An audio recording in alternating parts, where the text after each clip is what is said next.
nombre es Jorge Enrique Ávila Campos, soy psicólogo y magíster en neurociencias. Actualmente soy docente investigador.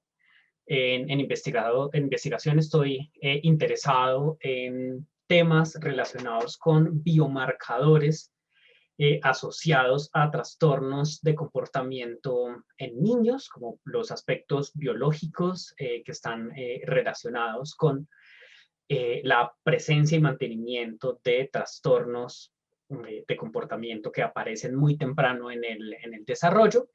Y estoy muy interesado en temas de divulgación en neurociencias. De hecho, soy uno de los coordinadores, organizadores de la Semana del Cerebro, un evento que se hace todos los años relacionado con la divulgación de conocimiento en neurociencias.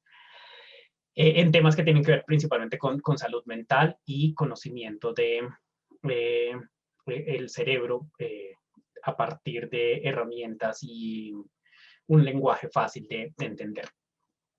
Hoy les voy a hablar un poco de algo que ha sido un boom desde hace algunos años, que es la neuroeducación. La neuroeducación aparece como algo muy llamativo para muchas personas a partir de varios elementos. Uno de esos elementos es la idea muy conocida en neurociencias acerca de qué ocurre en el cerebro cuando aprendemos. Entonces, cuando nosotros aprendemos, estamos modificando cerebro. Entonces, si nosotros vemos un curso y después de ese curso aprendemos algo, entonces podemos decir que nuestro cerebro no es el mismo antes y después del curso. El cerebro al comienzo del semestre no es el mismo cerebro del final del semestre. El cerebro de comienzo de carrera no es el mismo del cerebro de final de carrera, y definitivamente el cerebro de cuando éramos niños no es el mismo cerebro de cuando somos adultos. El cerebro se modifica por la experiencia y el aprendizaje es experiencia.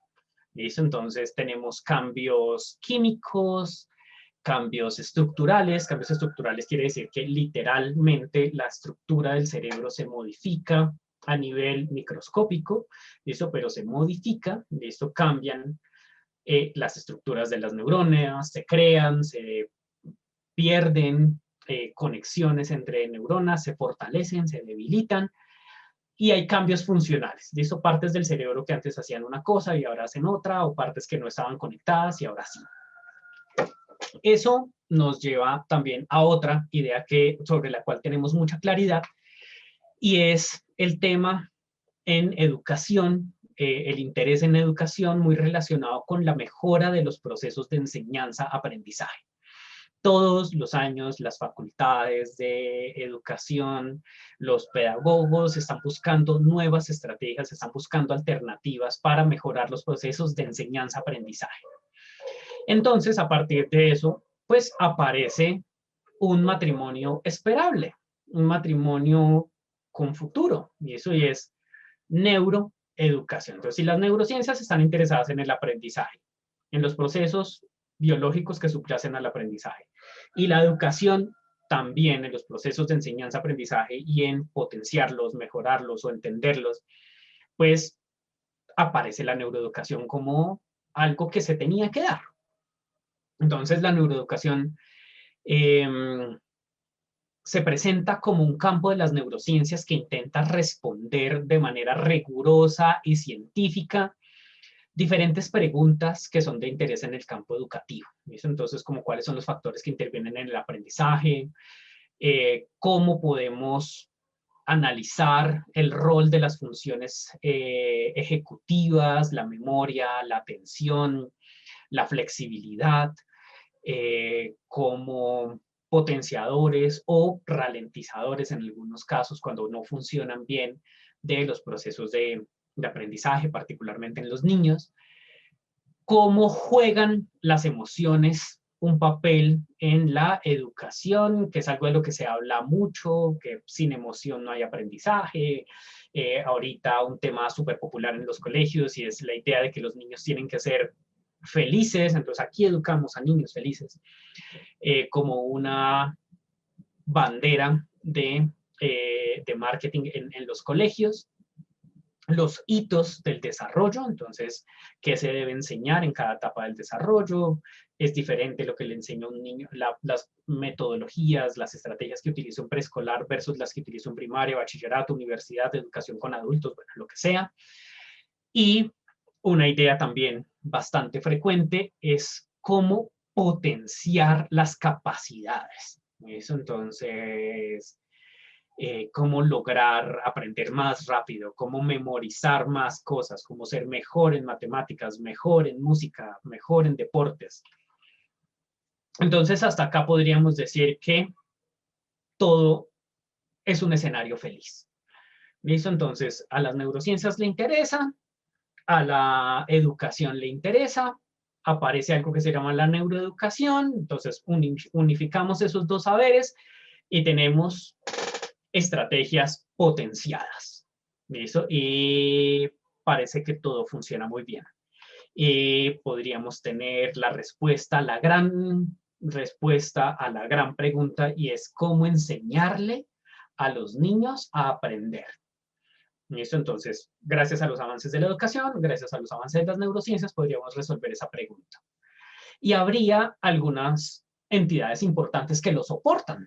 ¿Listo? Entonces, por ejemplo, la Organización de Cooperación y Desarrollo Económico, la OCDE, tiene una serie de documentos que están relacionados con la neuroeducación, ¿listo? Y cómo puede servirle la neuroeducación a los docentes para potenciar sus estrategias. O sea, pues, si está avalado por la OCDE, pues bueno, podría ser bastante funcional, podría estar bastante bien.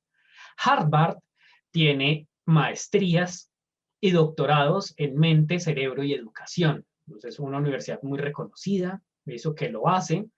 La Universidad John Hopkins, ¿listo? También tiene varios programas, varias alternativas de educación en neuroeducación.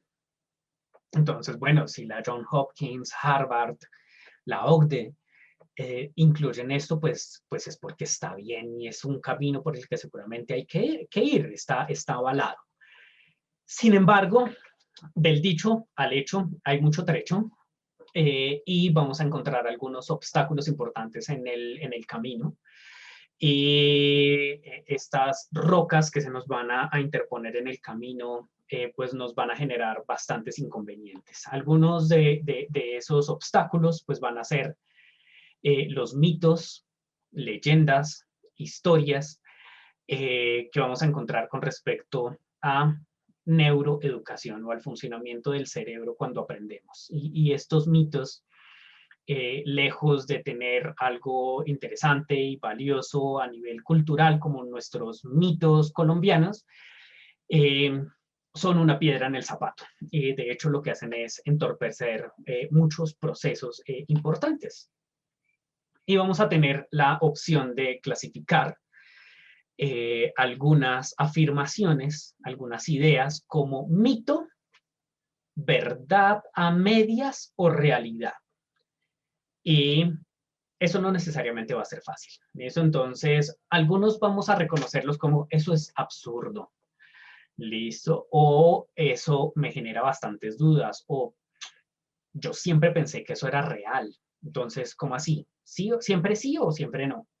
Entonces, una que podríamos pensar que tal vez es fácil de sacar, que ya aún muchas personas lo siguen creyendo, pero ya son más seguramente las que no, la idea es que solo utilizamos el 10% de nuestro cerebro. Entonces, ¿será que todo esto que está aquí, solo utilizamos este pedacito? ¿Listo? Entonces, la naturaleza en sus años, miles, millones de años de evolución, ¿será que el resto lo dejó solamente como para darle forma al cráneo? Para que la cabeza fuera redondita. Entonces, bueno, ese podría ser uno. Nos dividimos entre los que utilizamos más el hemisferio izquierdo o el derecho. Entonces, yo soy más lógico, analítico, o soy más emocional, creativo. ¿Listo? Entonces voy a ir a una institución para que me potencien el otro hemisferio, o para que me eduquen como derecho o como izquierdo, o de pronto más bien para describir mi personalidad.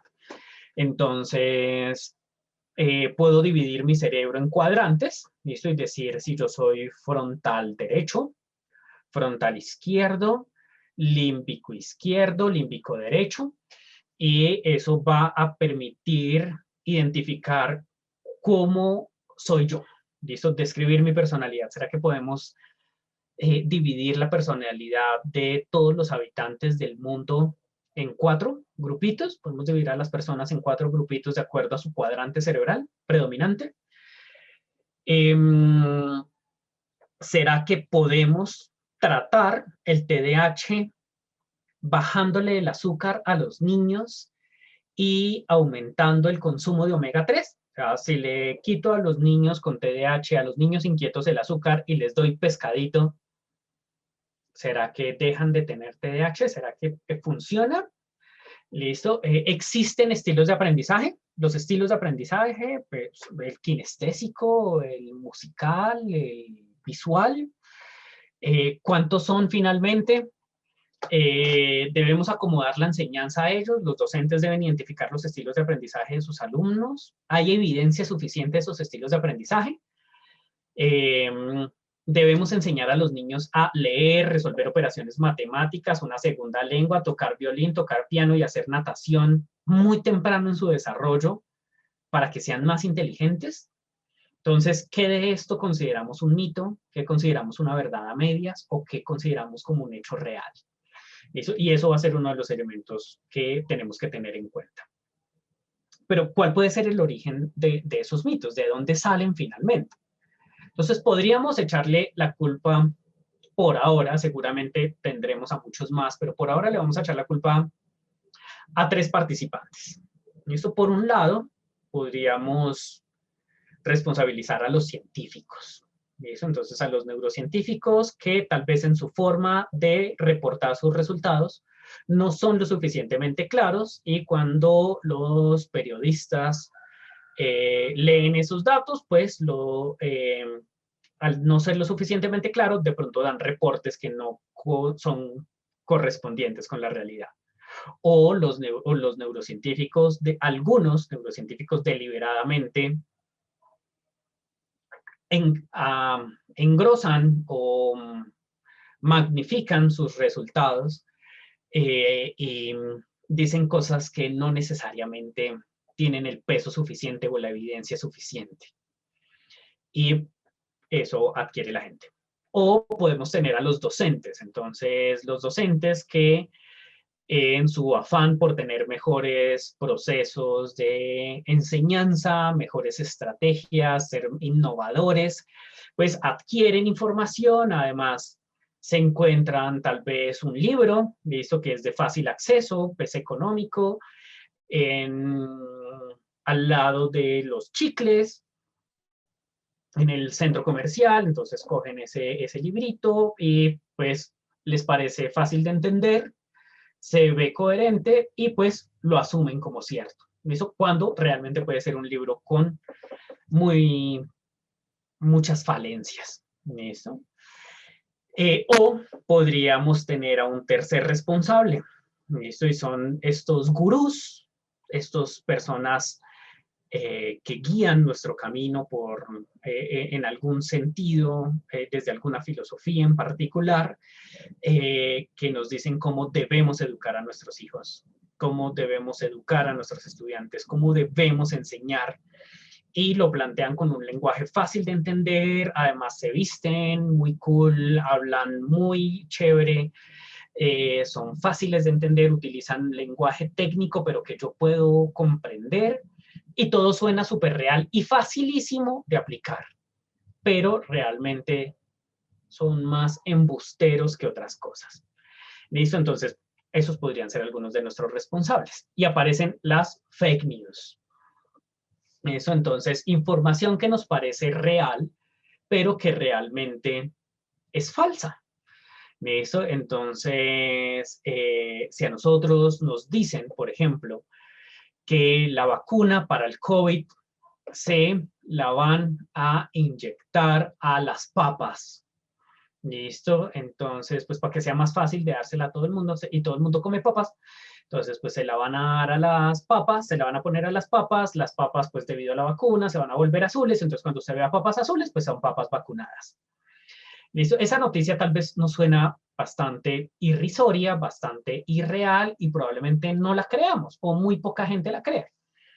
Pero si la modificamos un poco y es bueno, debido a los costos que implica una jornada de vacunación, lo más fácil será poner el medicamento en el agua potable y durante unos días, esto por pico y cédula, por pico y dirección, se va a mandar agua a las casas que está con el medicamento. ¿Listo? Probablemente algunas personas digan, no, eso sigue siendo muy falso, pero puede que haya un número más grande que lo crea.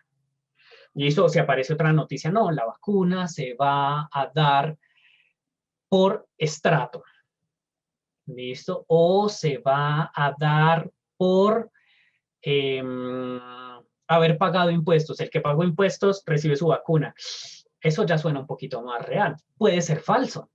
¿Listo? Pero en la medida que tiene elementos que se parecen más a nuestra realidad, pues la asumimos como real. ¿Listo? Entonces, los mercaderes, ¿listo? De la educación basada en el cerebro, lo que hacen es eso, ¿listo? Tomar información de las neurociencias, información de la educación, información real, simplificarla, ¿listo? Meterla como cuando nos tomamos un jugo que está súper aguado, entonces como si cogieran una morita y en vez de licuarla como que la pusieran en un vasito, como si fuera una bolsita de té, pues algo así van a hacer los mercaderes de la educación basada en el cerebro y escoger un poquito del conocimiento en pedagogía, un poquito del conocimiento en neurociencias y divulgarlo como si fuera conocimiento completo, conocimiento real, y pues el resto lo cubren con información falsa, con información general, con información que no es verificable, pero pues que la gente entiende de maneras muy sencillas.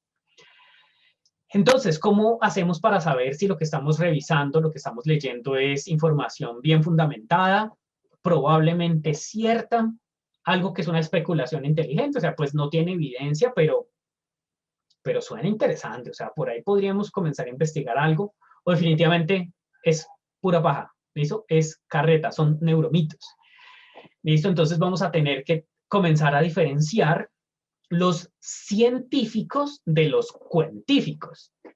Entonces, ¿cuáles son los científicos? Pues las personas que basadas en el método científico hacen un diseño de investigación, hacen un análisis juicioso de los resultados, hacen un reporte responsable de sus hallazgos y una discusión coherente, ¿listo? Con esos hallazgos y son verificados por pares, ¿listo? Y replican sus resultados y prueban en otras muestras o son científicos, ¿listo? Entonces son personas que no hacen investigación, que no hacen divulgación seria del conocimiento, que no leen críticamente, pero que son muy chéveres hablando.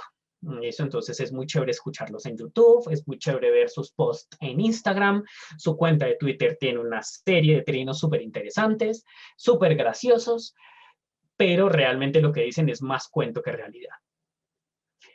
Si nos plantean soluciones fáciles, ¿listo? Entonces, si las soluciones de cómo aprender mejor fueran fáciles, pues ya las tendríamos o serían muy caras. Entonces, mejore su coeficiente intelectual, porque van a utilizar algunos términos de maneras no necesariamente adecuadas, aumente su coeficiente intelectual con estos 5 sencillos pasos. La receta para ser feliz. Los 4 acuerdos para tener niños más inteligentes. No sé, lo que se nos ocurra, listo, para algo que sea muy fácil.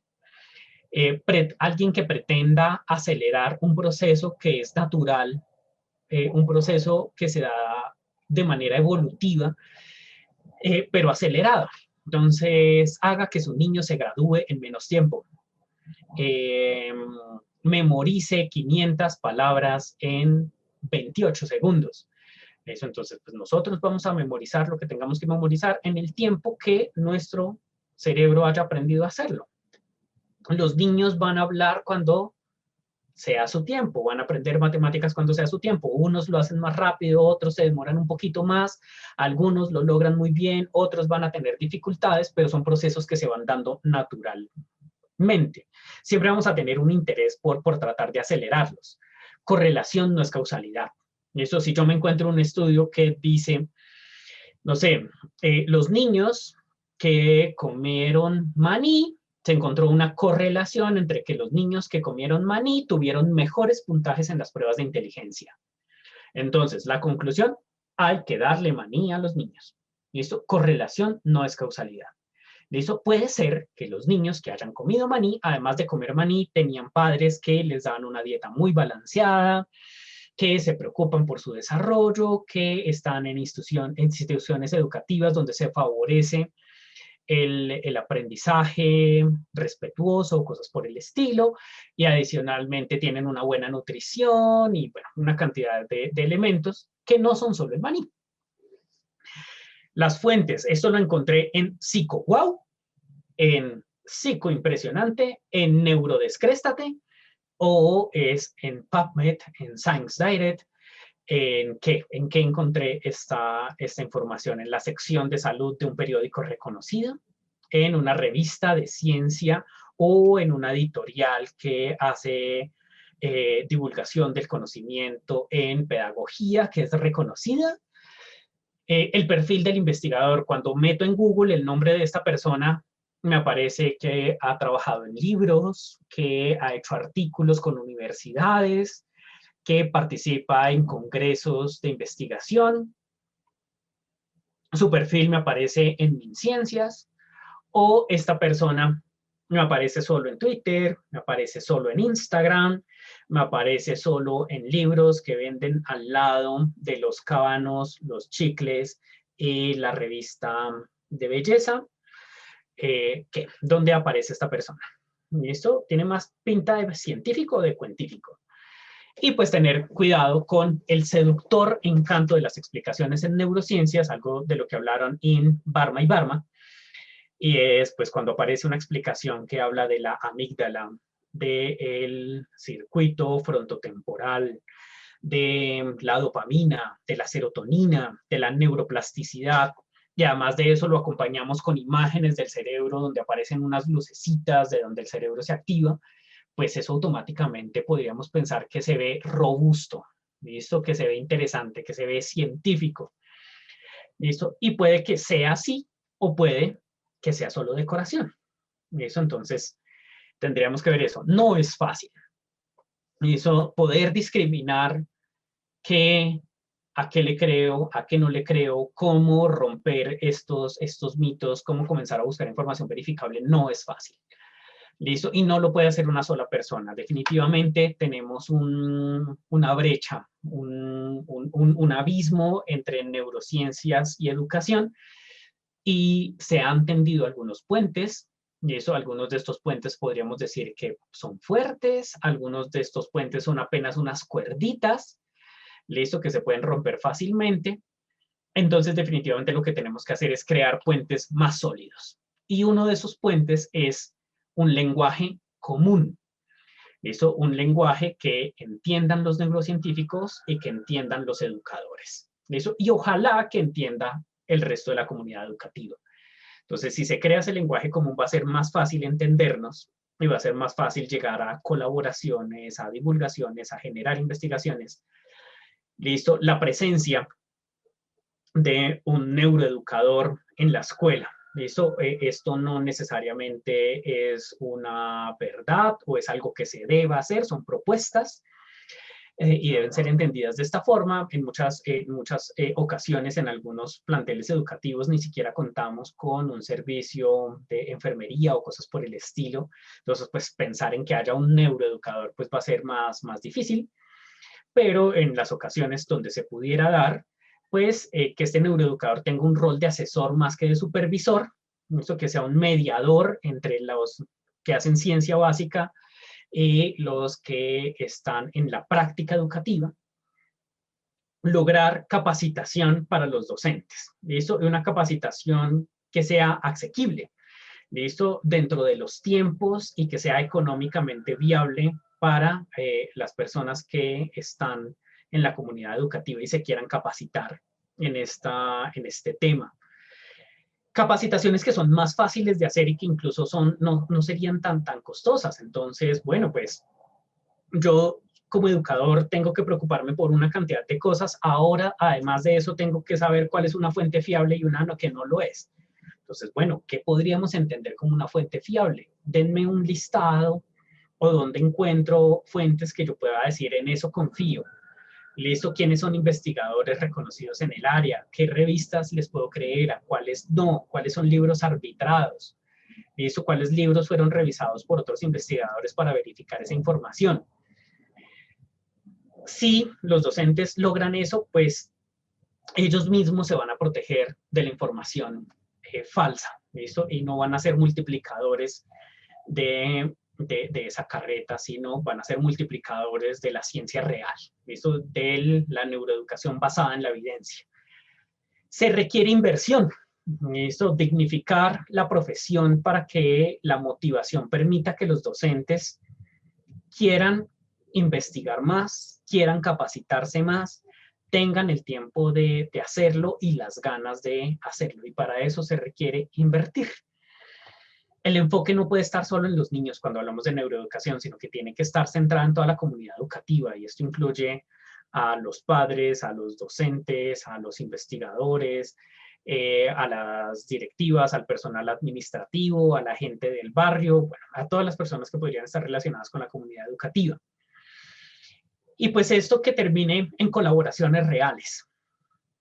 Eso que haya divulgación del conocimiento desde los educadores hacia otras profesiones, listo, hacia otras áreas del conocimiento y a su vez desde la neurociencia a otras áreas del conocimiento. En este caso, pues, mayor divulgación del conocimiento de las neurociencias hacia los docentes. Que haya estrategias y colaboraciones reales entre investigadores en pedagogía, investigadores en educación e investigadores en neurociencias. Y esto que haya colaboraciones mutuas, y esto que haya interdisciplinariedad, y que estas investigaciones se den desde las aulas y se den desde los laboratorios. Si eso se logra, pues vamos a poder combatir un poco este tema de la neuroeducación que nos hace daño. Eso, todas estas neuros que terminan siendo más carreta que otra cosa, y comenzamos a encontrar más a las neuros que están basadas en la evidencia. Esto, las neuros que se basan en el método científico, que entienden los saberes que vienen de un lado al otro y los aplican de manera contextual. Para eso se logró con la revista de la editorial Magisterio un número muy chévere, una colaboración de varios investigadores de varias universidades de Colombia con un número centrado en neurociencias y educación. Entonces, vamos a poder hablar en este número de las posibles interacciones, expectativas por cumplir y deudas que se dan entre la ciencia del cerebro y la educación. Pues ahí vamos a poder hablar de los falsos profetas, profundizar un poco lo que hemos hablado hoy y algunos cambios necesarios para dar impulso a este campo del conocimiento que es muy fértil, hay mucho por hacer. Los puentes que se pueden tender entre las dos áreas gracias al manejo integral de la discapacidad a partir de un estudio muy interesante de reporte de caso. Entonces, pues, ¿cómo podemos ver esas interacciones entre neurociencias y educación gracias a la discapacidad o a las capacidades diferenciales, como lo queramos llamar? Dificultades infantiles de aprendizaje, condiciones específicas y reconocimiento en el aula. Entonces, cómo los docentes también pueden obtener herramientas para participar en el proceso de identificación temprana de algunas dificultades en el desarrollo, por ejemplo. Tarea que no es para nada fácil. Vamos a hablar también un poco de estimulación, emociones y modelos como paradigmáticos en neuroeducación. Entonces, aplicaciones de la neuroeducación con estimulación encubierta, una estrategia que se da desde la neuropsicología experimental. Otro tema que vamos a tener es neuropedagogía. Entonces, una estrategia también una aproximación muy interesante basada en temas contextuales de la historia del individuo y que va a abordar uno de los temas que más gusta en neuroeducación, y es esta idea del aprendizaje relacionado con emociones, algo de lo que se habla mucho, y también así como hay una grande cantidad de información a favor, pues hay una gran cantidad de información que no es veraz. Entonces ahí vamos a hablar un poco de eso. Vamos a hablar del famoso modelo finlandés, esto, la idea de Finlandia como uno de los sitios estrella de la educación en el mundo. Entonces, bueno, que tiene el modelo finlandés para que sea importante como una idea de potenciador en el desarrollo. Y algo pues que no podría faltar definitivamente es una serie de artículos enfocados a lo que está ocurriendo actualmente en el mundo con la pandemia por COVID. Entonces vamos a tener un análisis crítico del uso de la tecnología en el cerebro y el aprendizaje. Y eso este año pues tuvimos principalmente aprendizaje mediado por tecnologías, entonces niños en celulares, en pantallas, los profesores tuvieron que aprender un montón de cosas, entonces bueno, ¿cómo podemos entender el rol o las implicaciones de la tecnología en el aprendizaje? ¿Qué hay de bueno? ¿Qué hay de malo? ¿Qué hay por mejorar? Y vamos a tener dos artículos con dos puntos de vista diferentes, visto desde dos aristas de los elementos relacionados con el homeschool, algo que ya algunos padres venían dando desde hace varios años, una estrategia que es controversial, con odios y amores, que otros papás tuvieron que entrar a las malas a esa estrategia sin tener la preparación suficiente. Entonces, un análisis con respecto a ese tema. Eso era lo que les quería contar. Entonces, en neuroeducación tenemos mucho por hacer. Hay una gran cantidad de información que vale la pena. Hay una gran cantidad de potencialidades para seguir trabajando en el área. Es un campo fértil del conocimiento, y pues en la revista vamos a poder ver una cantidad de investigaciones interesantes al respecto. Muchas gracias.